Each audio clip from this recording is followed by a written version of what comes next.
Local breaking news on your fast track to the top of the hour. It was an early morning wake-up call for people in South Moorhead when they were woken up by the sound of fire alarms. The Valley Today's J.C. Dodd joins us live from the scene with the very latest on this call and then another one that transpired just hours after. Good morning, J.C.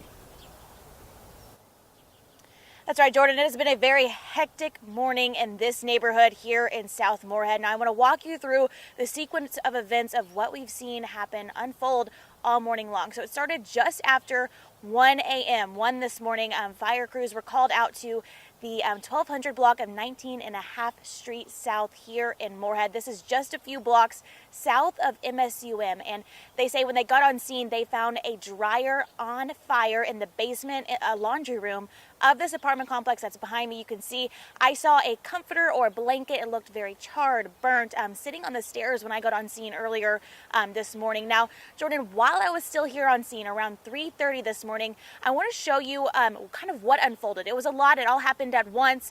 We were sitting in our car. We saw a Moorhead police car drive down 19.5 Street South to the neighboring apartment complex. I want to show you this video that we captured as the police officer raced from the apartment complex to his police car and then sped off. So Jordan, what happened is there was a call for an assault, a blunt force head trauma at this apartment complex behind me that is neighboring to where that fire happened. And then my photographer and I saw a man take off southwest from where we're standing down 19.5 Street, and we told police that's exactly what we saw. We saw him take past this yield sign, and they are now still looking for that suspect. So we spoke with police. They say a man that was known to the suspect, the victim, they knew each other, was robbed, and then he was beaten. He sustained injuries to his face, and we saw him taken out on a stretcher in an ambulance with the lights off. So they say he has non-life-threatening injuries. But right now, Moorhead police are still looking for that suspect. They say there is no danger to the public at this time. They say they were known to each other.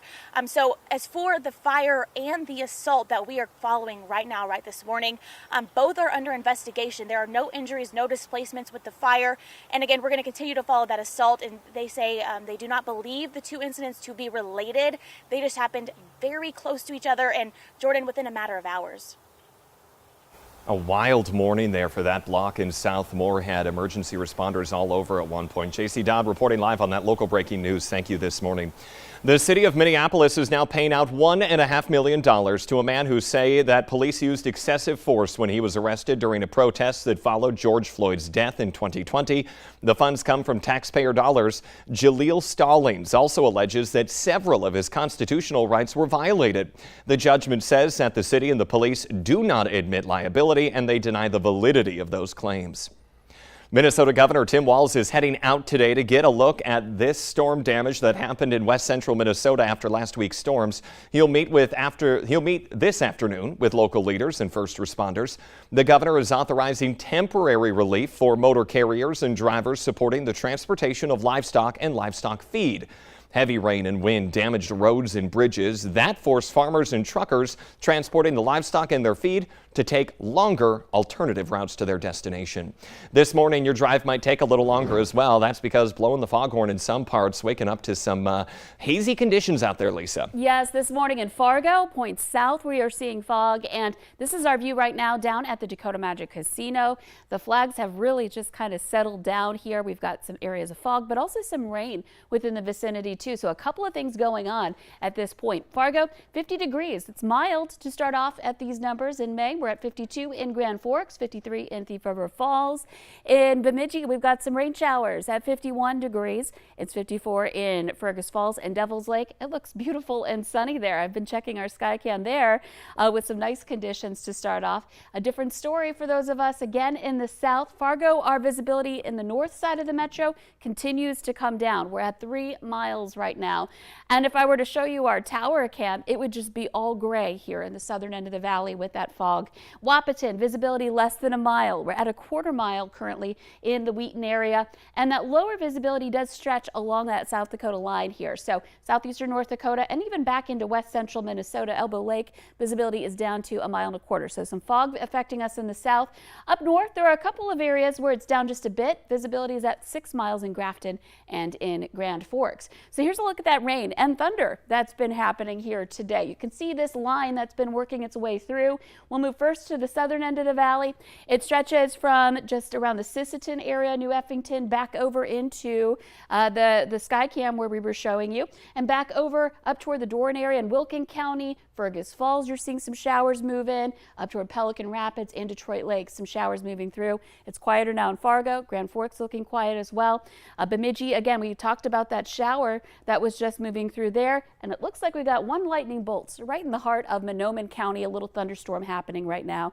So this is all moving east. Once that clears, we'll quiet down for a short while today, but our chances for rain and thunder do continue, especially in our eastern counties. Here's a look at our forecast for Grand Forks. Rivers are still high. We're adding more rain to the mix here. Not a lot today, but still more rain. Temperatures in the northern valley more into the 60s. Check out these winds. They're going to be steady out of the west or northwest in the 20s. We'll have some gusts to 40 miles per hour by the time the system is moving east. So a very active day. I want you to be weather aware this afternoon in the east. We've got that chance for severe storms.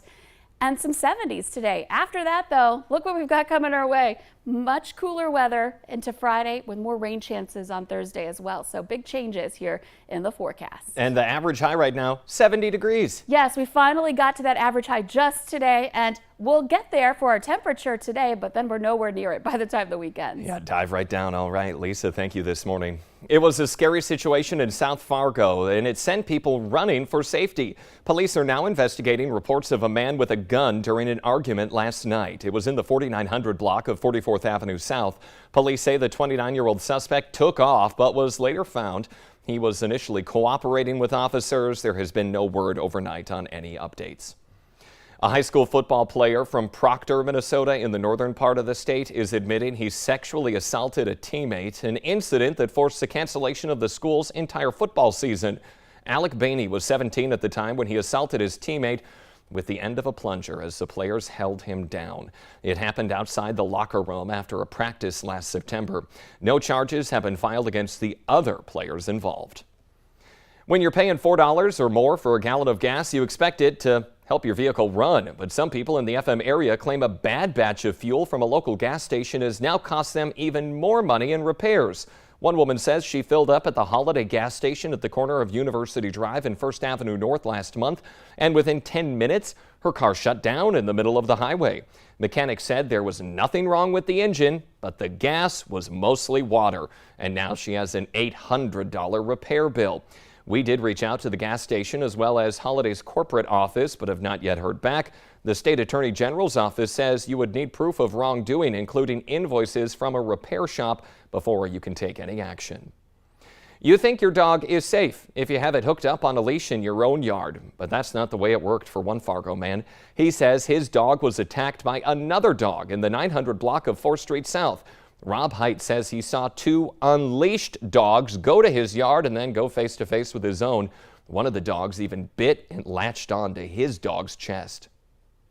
I mean, that's the worst case, right? That's what we think about. If that dog did something to a human being, there is a huge liability that you would face by having your dog off leash. Now, he says his dog is recovering, but he wants to remind people of the city's leash laws before something like this happens, or if it happens worse the next time. Be ready today for another road project. This one, 10th Street North in Fargo between 2nd and 3rd Avenues North. It will be down to one lane. 3rd Avenue North will also be closed between 8th and 10th. That's for repair work. It could take up to about 80 days. The Today Show and CBS Mornings are just about to start. The Valley Today rolls on the CW. Have a great day.